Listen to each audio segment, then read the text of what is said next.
আজি আমি যিখন প্ৰেছ কনফাৰেন্সৰ মূল উদ্দেশ্য সেইটো হ'ল যে finally we have come to the stage য'ত নেকি অহাকালি আমি অৰুণোদয় আঁচনিখন আনুষ্ঠানিকভাৱে আমি আৰম্ভ কৰিবলৈ সক্ষম হ'ম। খুব এটা ডিটেইল প্ৰচেছৰ পিছত BTAD এৰিয়াক বাদ দি আমাৰ 29 ডিষ্ট্ৰিক্টত এই আঁচনিখনৰ ইমপ্লিমেণ্টেশ্যনৰ কাম আৰম্ভ হ'ব। অৰ্থাৎ 29খন জিলাৰ বেনিফিচিয়াৰীয়ে অহা কালিৰ পৰা এই আঁচনিৰ সুফল লাভ কৰিবলৈ সক্ষম হ'ব। অৰুণোদয় আঁচনিৰ জৰিয়তে আমি it will be the highest DBT transfer. অৰ্থাৎ এই গোটেই কথাবিলাকৰ যদি বেকগ্ৰাউণ্ড চাই যে 2014ত নৰেন্দ্ৰ মোদী ডাঙৰীয়া শাসনলৈ অহাৰ পিছত বেংকত বা ফাইনেন্সিয়েল ইনক্লুশ্যনত এটা ৰিভলিউশ্যন হৈছিলে। অৰ্থাৎ সকলোৱে জনধন যোজনাৰ একাউণ্ট খুলিলে আৰু বিভিন্ন ধৰণৰ বেংক একাউণ্ট আৰু ফাইনেন্সিয়েল ইনক্লুশ্যন অসমত এটা ডাঙৰ প্ৰগ্ৰাম ষ্টাৰ্ট হ'ল। যেতিয়া বেংক একাউণ্ট খুলিলে তেতিয়া গভৰ্ণমেণ্টৰ ওচৰত এটা সুবিধা আহিলে যে মধ্যভোগী, মই নিগেটিভ চেন্সত কোৱা নাই, নে পজিটিভ চেন্স, যে চৰকাৰে কিবা এটা উপকাৰ বা কিবা এটা আঁচনি ৰাইজক দিব খোজে, বাট ৰাইজক দিবৰ কাৰণে সদায় আমি কাৰোবাৰ থ্ৰু দি যাব লাগিছিল। Either district administration or department or NGO or individual কাৰোবাৰ থ্ৰু দি আমি যাব লাগিছিল। So there was a leakage on the process. So এই প্ৰচেছটো আৰু বেছি ট্ৰান্সপাৰেণ্ট বা স্বচ্ছ নিকা কৰিবৰ কাৰণে DBTৰ কনচেপ্ট এটা আৰম্ভ হৈছিল যে why not transfer the amount to the bank account of the beneficiary directly. অসমত জননী সুৰক্ষা যোজনাই কওক, স্কলাৰশ্বিপে কওক, বিভিন্ন ধৰণৰ আঁচনি আমি DBT মোডত কৰি আছিলোঁ in a small manner and staggered manner. ক'ৰবাত হয়তো কোনোবা জিলাত কোনোবা ব্লকত লাইক ডেট। তাৰপিছত অলপ ইউনিভাৰ্চেলাইজেশ্যন হ'ল, যেতিয়া বৃদ্ধ পেঞ্চনবিলাক আমি DBT কৰা আৰম্ভ কৰিলোঁ, বিধৱা পেঞ্চনবিলাক DBT কৰা আৰম্ভ কৰিলোঁ। চ' লাহে লাহে এই DBTৰ প্লেটফৰ্মখন টনকিয়াল হৈ গৈ থাকিল। জনধন যোজনা আৰু DBT এই দুইটা প্লেটফৰ্মৰ এটা সুন্দৰ ব্যৱহাৰৰ জৰিয়তে আমি অৰুণোদয় আঁচনিখনৰ সিদ্ধান্ত লৈছিলোঁ যে আমি অৰুণোদয় আঁচনি কৰিম আৰু 22 লাখ পৰিয়াললৈকে আমি মাহত 830 টকা ডিৰেক্টলি ট্ৰান্সফাৰ কৰিম। বাজেটত আমি কৈছিলোঁ যে 430 টকা তেওঁলোকৰ হেল্থ ঔষধ পাতি কিনিবৰ কাৰণে আমি এটা ভাগ কৰি দিছিলোঁ যে এই 830 টকা কেনেকৈ ব্যৱহৃত হ'ব। 400 টকা মেডিচিনৰ কাৰণে, চাউল চৰকাৰে বিনামূলীয়াকৈ দিয়ে, চাউলৰ চিন্তা নাই। নেক্সট আমি কৈছিলোঁ যে 200 টকা 4 কেজি দালিৰ কাৰণে, বিনামূলীয়া চাউল হ'ল। 200 টকা আমি দিলোঁ যে তোমালোকে 5 কেজি ফেমিলিটো দালি কিনিবা, এটা কষ্ট অফ 50%। ঠিক তেনেকৈ আমি ক'লোঁ যে তোমালোকে চেনি কিনিবা, এটা কষ্ট অফ 50%, 5 কেজি 80 টকা। শেষত যি 150 টকা বাচি গ'ল, সেই 150 টকা দি আমি ফ্ৰুটছ বা আন তেওঁলোকক কিনিবৰ কাৰণে পৰামৰ্শ দিলোঁ। চ' টোটেল আমাৰ আহি গ'ল 830 ৰুপিজ। এতিয়া আমাৰ ডিষ্ট্ৰিক্ট এডমিনিষ্ট্ৰেশ্যনৰ লগত আমি এটা বহুত ডাঙৰ এক্সাৰচাইজ কৰাৰ পিছত লাষ্ট 2 মাহ 2.5 মাহ ধৰি 18.20 লাখ বেনিফিচিয়াৰী আমি ফাইনেলি চিলেক্ট কৰিব পাৰিলোঁ। 18,20,000। কিয় ইয়াত BTADৰ বেনিফিচিয়াৰীখিনি আমি এতিয়ালৈকে চিলেক্ট কৰা নাই because of the model code of conduct. এই 18,20,000 বেনিফিচিয়াৰী একাউণ্টত যোৱা 7 দিনত আমি পেনি ট্ৰান্সফাৰ অৰ্থাৎ এটকা আমি ট্ৰান্সফাৰ কৰি চাইছিলোঁ তেতিয়া আমি দেখিলোঁ যে 17.6 লাখ একাউণ্ট কাম কৰি আছে এক্টিভ যেটা এটকাটো তাত গৈ সোমাইছে সো বেসিক্যালি 3.5% বেনিফিচিয়াৰী যেটো আমি 18 লাখ 20 পৰা 16 লাখ 60 যদি বাদ দিয়ে 60,000 বেনিফিচিয়াৰী একাউণ্টটো কিবা প্ৰবলেম আছে আমি তাক ৰিভেলিডেট কৰিবৰ কাৰণে আমি পঠিয়াই দিছো অলৰেডি এসএমএস যোগে এই 18 লাখ মানুহৰ এসএমএস লৈকে মেছেজ গল যে আপুনি অৰুণোদয় বেনিফিচিয়াৰীৰ বাবে নিৰ্বাচিত হৈছে অহাকালি মাননীয় মুখ্যমন্ত্ৰী ডাঙৰীয়াই আমিনগাঁও পেৰেড গ্ৰাউণ্ডৰ পৰা এই অৰুণোদয় আঁচনিখনৰ শুভাৰম্ভণি কৰিব অহাকালি আমি যেটো পুঁজি দিম বেসিক্যালি তো আমি নৱেম্বৰ মাহৰ পুঁজি দিম তানে they are entitlement of the month of November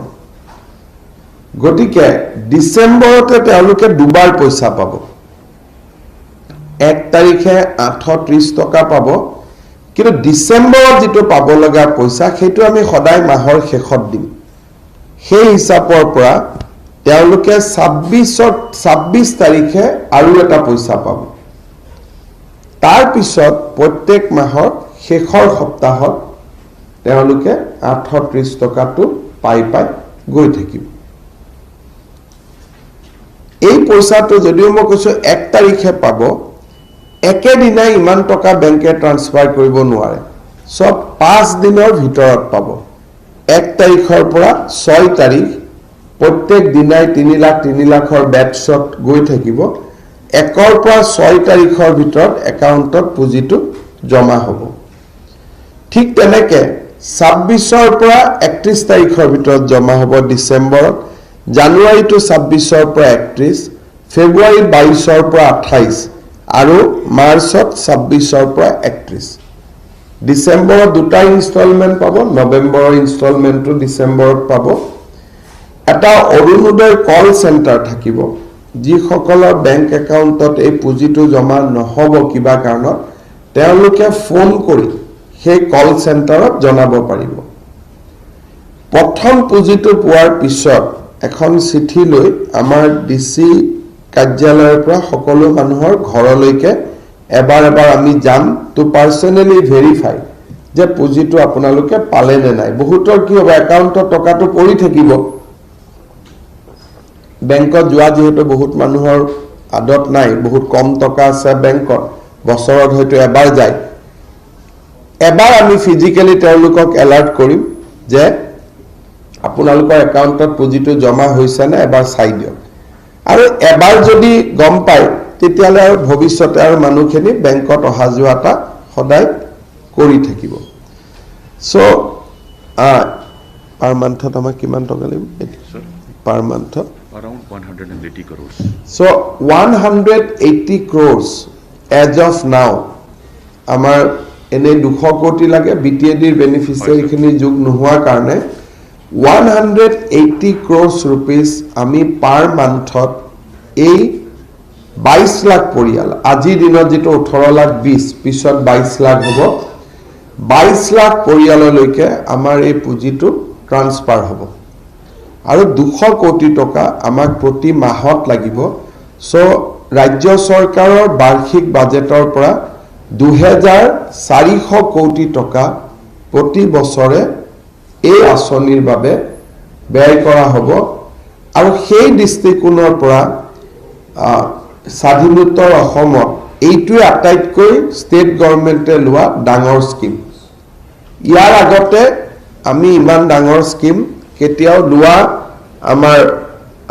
আমি লোৱাও নাছিলো বা ইমান ডাঙৰ স্কিম আমাৰ কৰাৰ অভ্যাসও নাছিলে so from every angle tomorrow is a big day for the government of Assam যে আমাৰ মেচিনাৰীটোৱে আঢ়ৈ মাহত এই গোটেই অৰুণোদয় আঁচনিখন খুব ধুনীয়া কৰি আমি বেনিফিচিয়াৰী সিলেক্ট কৰিলো বহুত বেছি গণ্ডগোলো হোৱা নাই ফাইনেন্স ডিপাৰ্টমেণ্ট এটা ৰবাস্ট কম্পিউটাৰ প্লেটফৰ্ম বনাইছে অৰুণোদয় যাৰ জৰিয়তে আমি মানুহখিনিক প্ৰতি মাহত আমি পুঁজিটো দি থাকিব পাৰিম আৰু ডেট এণ্ড টাইম ফিক্স যে এইটো ডেটতে আপোনালোকে টকাটো পাব যেনেকৈ দৰমহা সময়ত গৈ পায় এই পুঁজিটো সময়ত গৈ পাব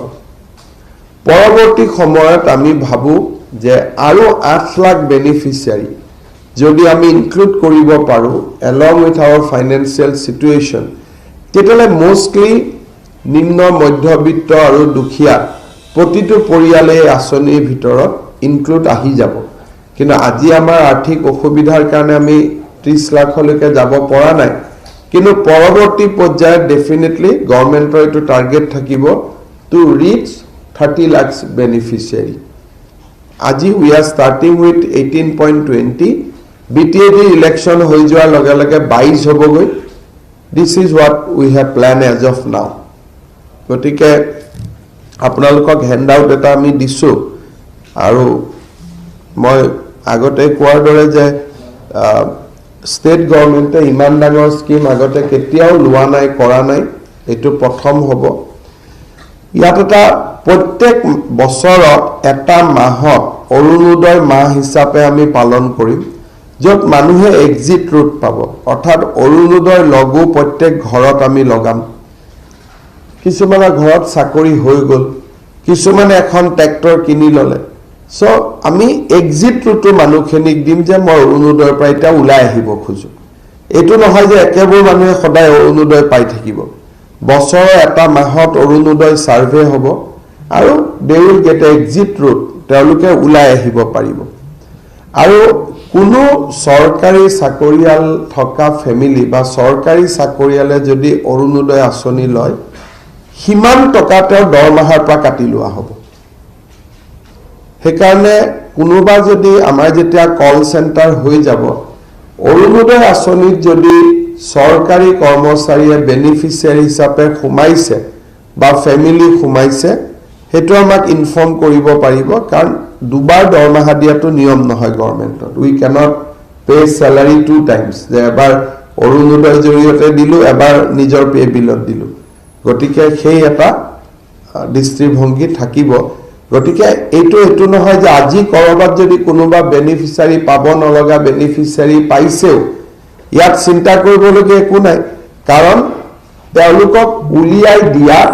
বা নিজে ওলাই যোৱা দুইটা ব্যৱস্থা এই আঁচনিখনত ৰখা হৈছে পেনশনেও নাপাব নোপোৱা লিষ্টখন আছে পেনশন যাৰ ঘৰত গাড়ী আছে ফ্ৰিজ আছে ট্ৰেক্টৰ আছে দ্যাট লিষ্ট ইজ আপোনালোকৰ হেণ্ড আউটত আমি দি দিছো